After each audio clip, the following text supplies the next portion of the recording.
Good day everyone. I'm Rana May Serdan, taking up Bachelor of Secondary Education, major in English. So for today's video, I am going to discuss to you the language policies in the Philippines through the years. The language provision in the 1987 Constitution of the Republic of the Philippines, which are embodied in Article 14, Section 6 and 7, provide the legal basis for the various language policies that are being implemented in the country. The ratification of the above-mentioned Constitution resolved the issue on what the national language is. Since the 1935 and 1973 Philippine charters were not clear about this. The provisions are as follows. Section 6. The national language of the Philippines is Filipino. As it evolves, it shall be further developed and enriched on the basis of existing Philippine and other languages. For purposes of communication and instruction, the official language of the Philippines are Filipino and until otherwise provided by law, English. So let's proceed to the Philippine Bilingual Education Policy. Consistent with the 1987 constitutional mandate and the declared policy of the National Board of Education on bilingualism in the schools, NBE Resolution number 73-7, 1973, the Department of Education, Culture and Sports promulgated its language policy. The policy was first implemented in 1974 when DCS issued Department Order number 25, 1974 titled Implementing Guidelines for the Policy on Bilingual Education. Bilingual education in the Philippines is defined operationally as the separate use of Filipino and English as the media of instruction in specific subject areas. As embodied in the DECS Order Number 25, Filipino changed to Filipino in 1987, shall be used as medium of instruction in social studies, social sciences, music, arts, physical education, home economics, practical arts, and character education. English, on the other hand, is allocated to science, mathematics, and technology subjects. The same subject allocation is provided in the 1987 policy Bilingual Education, which is disseminated through Department Order Number 52, 1987. The policy is as follows. The policy on bilingual education aims at the achievement of competence in both Filipino and English at the national level through the teaching of both languages and their use as media of instruction at all levels. The regional languages shall be used as auxiliary languages in grade 1 and grade 2. The aspiration of the Filipino nation is to have its citizens possess skills in Filipino to enable them to perform their functions and duties in order to meet the needs of the country in the community of nations. So next, let's proceed to the goals of the bilingual education policy. The goals of the bilingual education policy shall be: Number 1. Enhance learning through two languages to achieve quality education as called for by the 1987 Constitution. Number 2. The propagation of Filipino as language of literacy. Number 3. The development of Filipino as a linguistic symbol of national unity and identity. And lastly, the cultivation and elaboration of Filipino as a language of scholarly discourse, that is to say, its continuing intellectualization and the maintenance of English as an international language for the Philippines as a non-exclusive language of science and technology. Filipino and English shall be used as media of instruction. The use allocated to specific subjects in the curriculum as indicated in the Department Order Number 25, 1974. The regional language shall be used as auxiliary media of instruction and as initial language for literacy where needed. Filipino and English shall be taught as language subjects in all levels to achieve the goals of bilingual competence. Since competence in the use of both Filipino and English is one of the goals of the bilingual education policy, continuing improvement in the teaching of both languages, their use as media of instruction, and the specification of their functions in the Philippine schooling shall be responsibility of the whole educational system.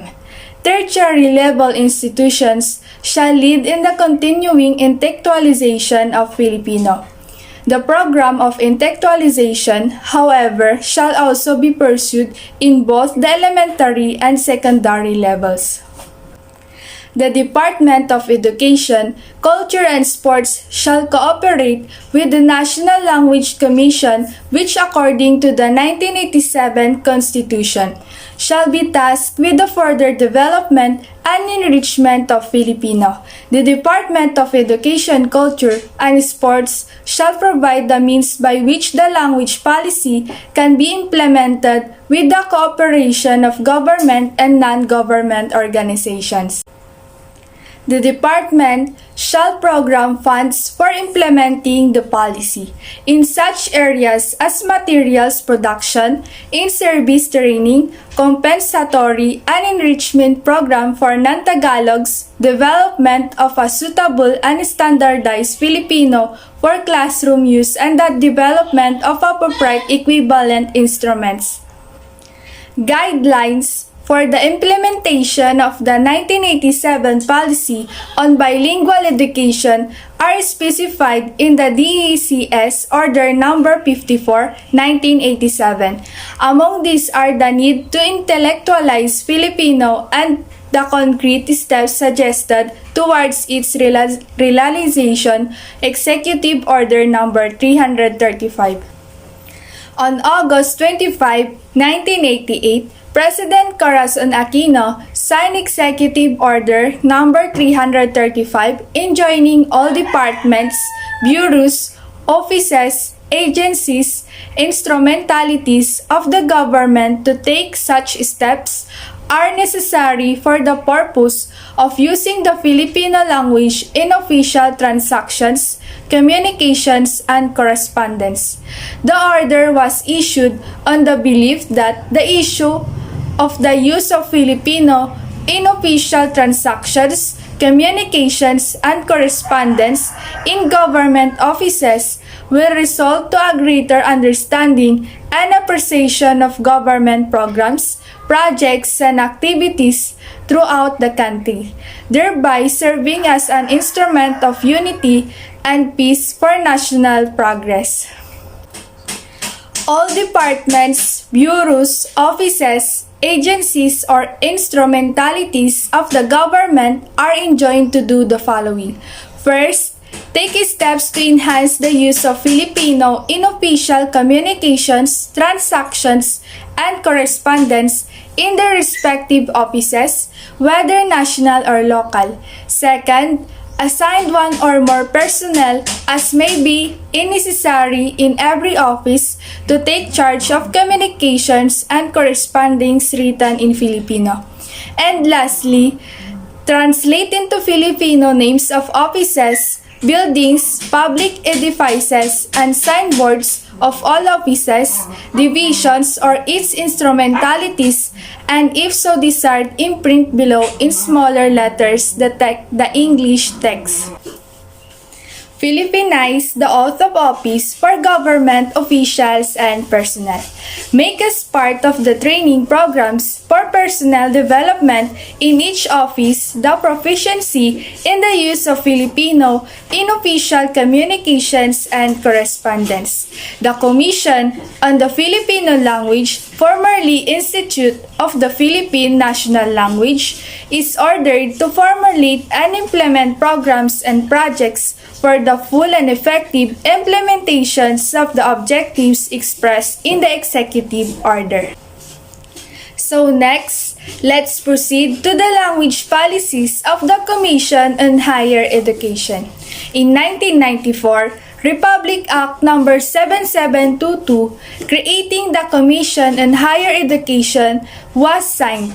This act, which is known as the Higher Education Act of 1944, provides that CHED shall be independent and separate from the DECS and attached to the office of the President for the administrative purposes only. Its coverage shall be both public and private institutions of higher education as well as degree-granting programs in all post-secondary educational institutions, public and private. One of the first steps undertaken by CHED was to update the general education curriculum of tertiary courses, leading to an initial bachelor's degree covering 4 curriculum years. This was done to make the curriculum more responsive to the demands of the next millennium.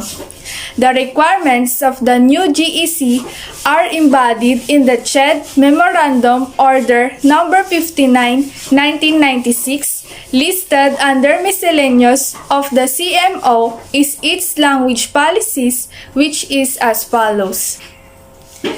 In consonance with the bilingual education policy underlying the DECS Order No. 52, Series of 1987, the following are the guidelines vis-a-vis medium of instruction, to wit, language courses, whether Filipino or English, should be taught in that language. At the discretion of the HEI, literature subjects may be taught in Filipino, English, or any other language as long as there are enough instructional materials for the same and both students and instructors or professors are competent in the language. Courses in the humanities and social sciences should preferably be taught in Filipino. That's all for today. Hope you learned something. Thank you for watching.